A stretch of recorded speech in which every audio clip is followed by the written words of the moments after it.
जय हिंद मेरे प्यारे दोस्तों, गैलेक्सी क्लास में स्वागत है। और आज हम लोग एक नए टॉपिक के बारे में सीखेंगे और हम लोगों का टॉपिक है पौधों से संबंधित है, जो कि क्या है, जड़ है।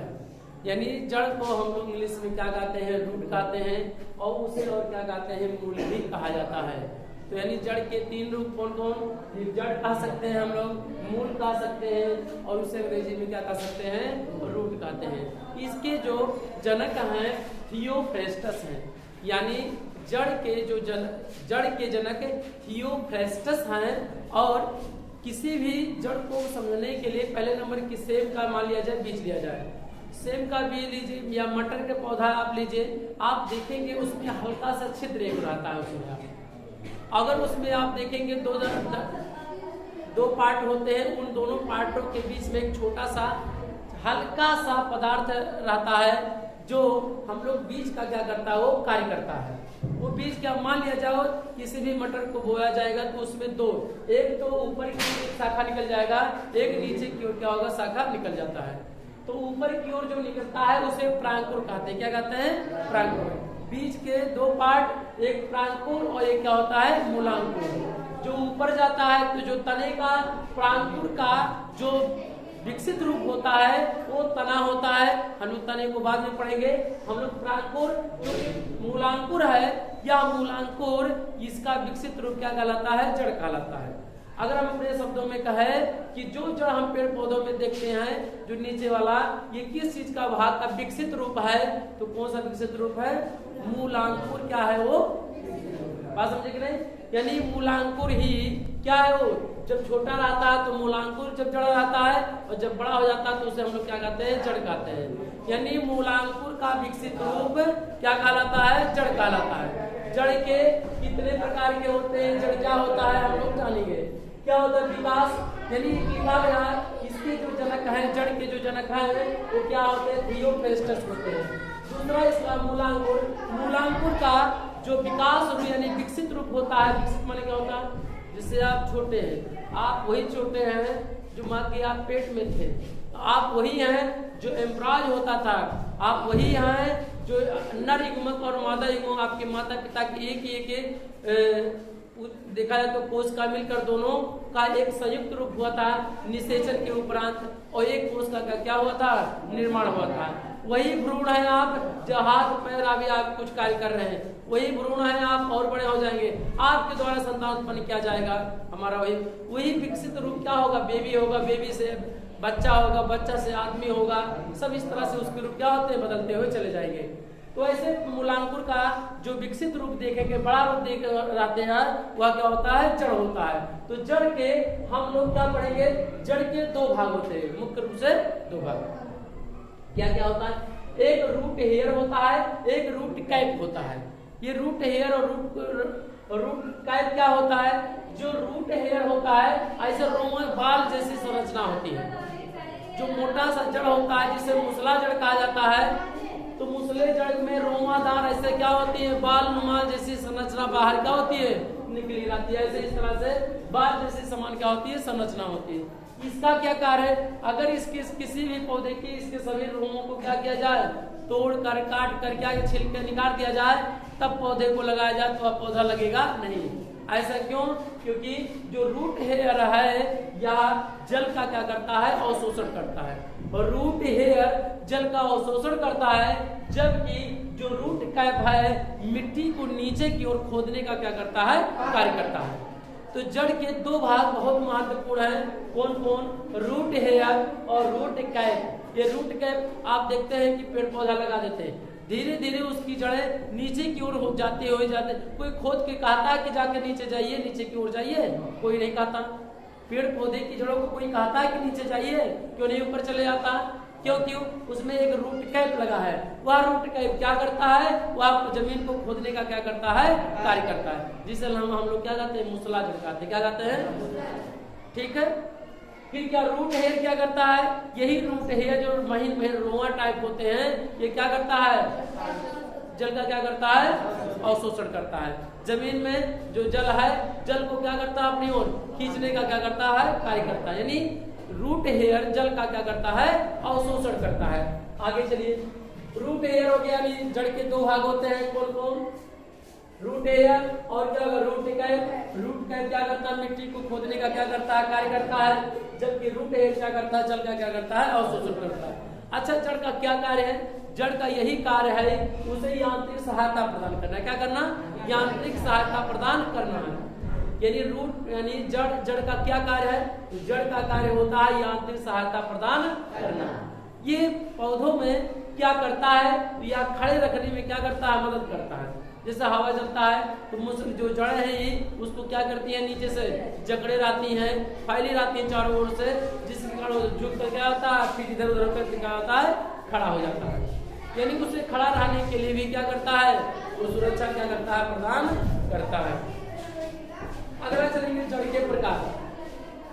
तो हम लोग अच्छी तरह से जान गए कि जो जड़ के मुख्य रूप से दो पार्ट होते हैं, और जड़ का कौन सा रूप विकसित होकर जड़ बनता है? जड़ बनता है पौधे का, तो क्या कहेंगे? मूलांकुर का विकसित रूप क्या कहलाता है? जड़ कहलाता है। क्या कहलाता है? बात समझे कि नहीं? और ये प्रांकुर क्या होगा?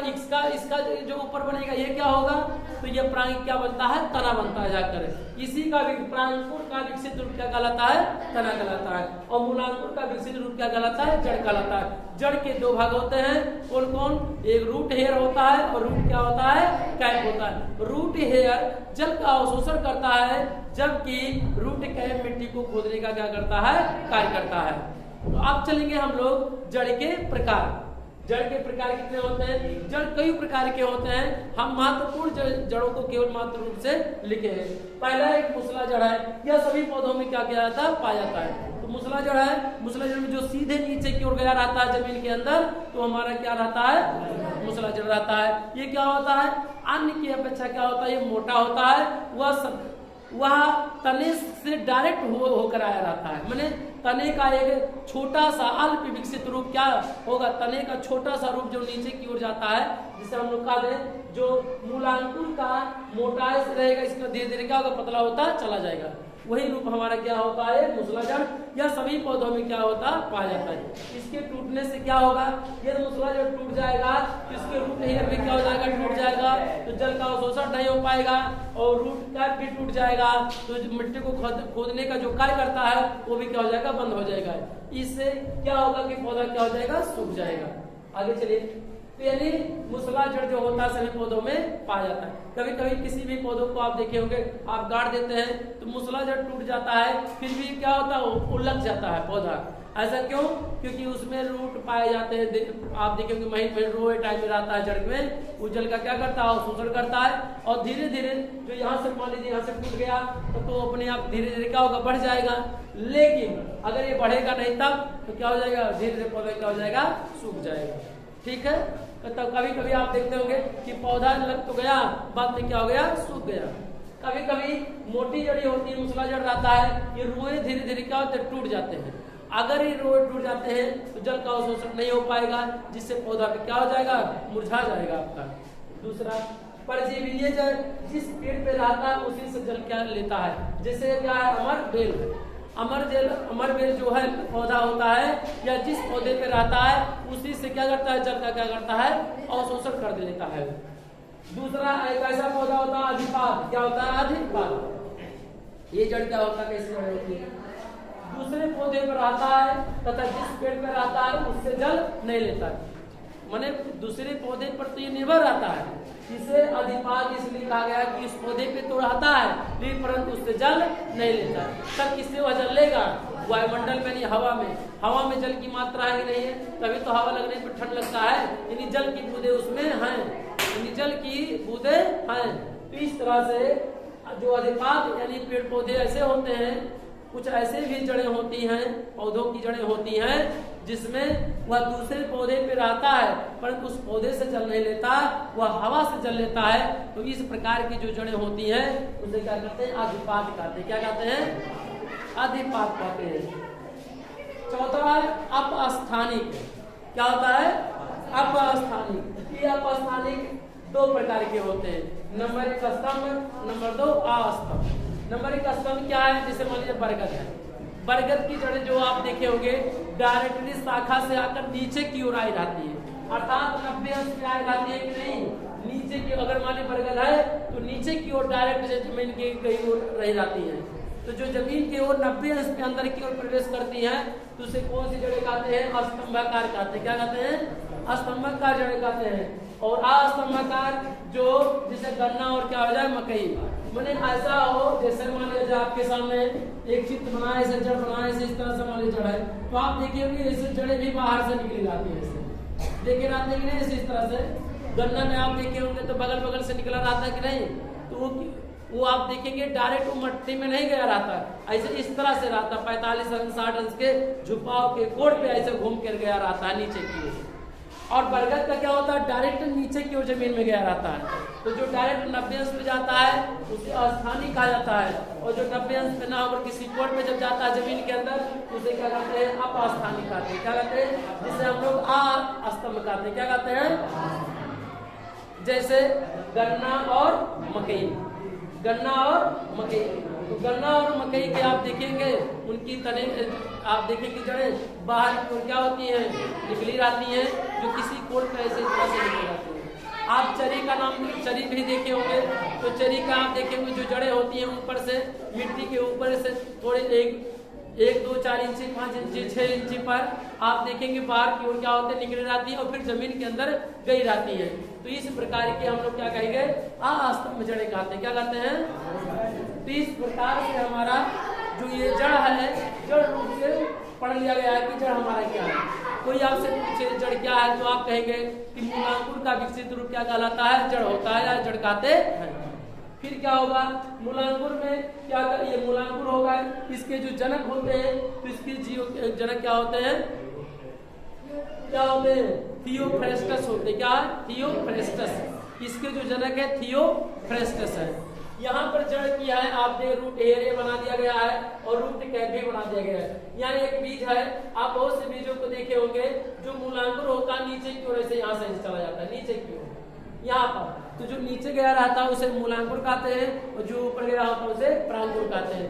मूलांकुर का विकसित रूप क्या कहलाता है? जड़ कहलाता है, और प्रांकुर का विकसित रूप क्या कहलाता है? तना कहलाता है।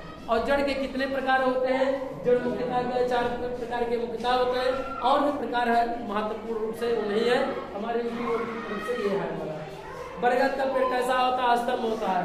अस्तंभ कैसा? गन्ना और मकई का होता है।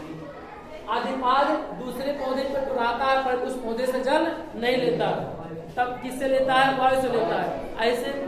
ऐसे पौधे की जड़ को क्या कहा जाता है? आदिपाद कहा जाता है।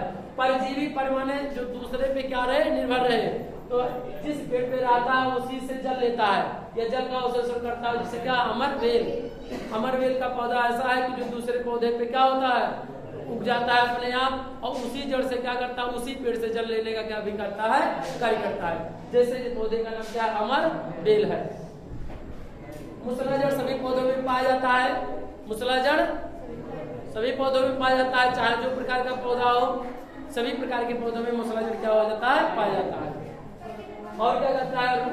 यानी जड़ के 2 कार्य होते हैं। क्या होते हैं? सॉरी, जड़ के 2 भाग होते हैं, एक रूट हेयर और रूट कैप होता है। रूट कैप क्या होता है? जल का क्या करता है?